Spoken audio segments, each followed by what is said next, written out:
પહેલી મેથી ઘણા બધા બદલાવ થવાના છે। જી હા, પહેલી મેથી ઘણા બધા બદલાવો થવા જઈ રહ્યા છે। સૌપ્રથમ એલપીજીમાં વધારો થઈ શકે છે, તેની સાથે સાથે કમર્શિયલ ગેસમાં ₹20નો ઘટાડો થયો છે। વાત કરીએ તો એવિએશન ટર્બાઇન ફ્યુઅલ એટલે કે એઆઈએફના ભાવમાં વધારો થયો છે, જેથી કરીને હવાઈ મુસાફરી હવે મોંઘી થવા જઈ રહી છે।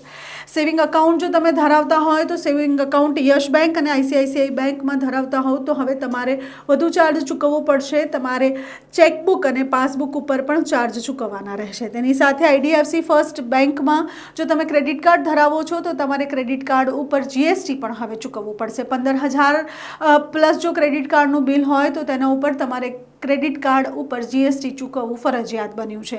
એની આગળ વાત કરીએ તો મે મહિનામાં 14 દિવસ સુધી બેંક બંધ રહેવાની છે, કારણ કે અક્ષય તૃતીય છે, રવિન્દ્રનાથ ટાગોર જયંતિ અને શનિ રવિની રજા એટલે કે બીજો અને ચોથો શનિવાર મળીને રજાઓ પણ આવી રહી છે। એટલા માટે હવે જો તમારે બેંકનું કામ મે મહિનામાં કરાવવું હોય તો રજાઓને ધ્યાનમાં રાખીને કરાવવું જરૂરી છે। અને સાથે સાથે જે ફેરફાર અને જે બદલાવ પહેલી મેથી શરૂ થયા છે તેના ઉપર પણ ધ્યાન રાખવાની જરૂર છે।